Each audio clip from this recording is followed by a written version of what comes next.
दोस्तों, जरूरी नहीं कि पढ़े लिखे लोग ही सही फैसला करें। एक आदमी सड़क के किनारे समोसा का दुकान खोले हुए था और वो वहां पे समोसा बेचता था।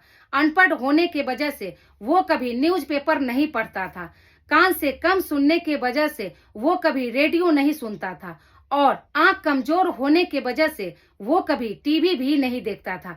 इसके बावजूद भी वो काफी ज्यादा समोसा बेच लेता था। धीरे धीरे उसका बिक्री काफी ज्यादा होने लगा और वो पहले से ज्यादा आलू खरीद के लाने लगा।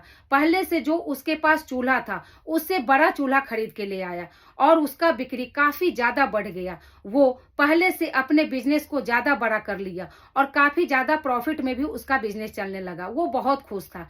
तभी एक अजीबोगरीब घटना घटी। उसका बेटा बीए कंप्लीट करके गांव आया और पिता का हाथ बटाने के लिए दुकान पे आने लगा। तभी एक दिन उसका बेटा बोलता है, पिताजी आपको पता है हम लोग बहुत बड़े मंदी के शिकार होने वाले हैं। उसके पिता बोलते हैं, नहीं मुझे नहीं पता, लेकिन इसके बारे में बताओ।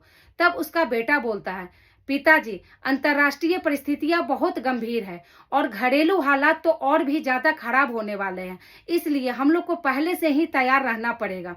उसके पिता सोच में पड़ जाते हैं कि उनका बेटा बाहर से पढ़ के आया है, वो रेडियो भी सुनता है, अखबार भी पढ़ता है और डेली टीवी भी देखता है। उसके बात को हल्के में लेना सही नहीं रहेगा और वो पहले से जो सामान खरीद के लाते थे बनाने के लिए सामान, उसमें कम कर देते हैं। पहले से कम आलू खरीद के लाने लगते हैं, पहले से कम मैदा खरीद के लाने लगते हैं और धीरे धीरे उनका बिक्री कम होने लगता है। वो अपने दुकान का साइन बोर्ड भी हटा देते हैं। एक टाइम ऐसा आता है कि उनका दुकान पूरी तरह से बंद हो जाता है और तब वो अपने बेटे के पास जाते हैं और बोलते हैं कि बेटे तुम सही बोल रहे थे कि जो हालात है वो बहुत खराब है और हम बहुत बड़े मंदी के शिकार हो गए हैं। अब समझ में नहीं आ रहा कि अब हम अपने घर को कैसे चलाएं, क्योंकि जो हमारा एक दुकान था जिससे हमारा घर चलता था वो दुकान भी अब बंद हो गया।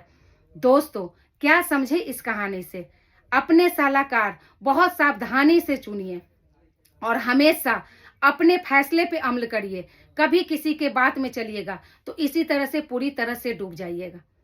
अगर आपको ये कहानी अच्छी लगी होगी तो कमेंट करके जरूर बताइएगा। Thank you.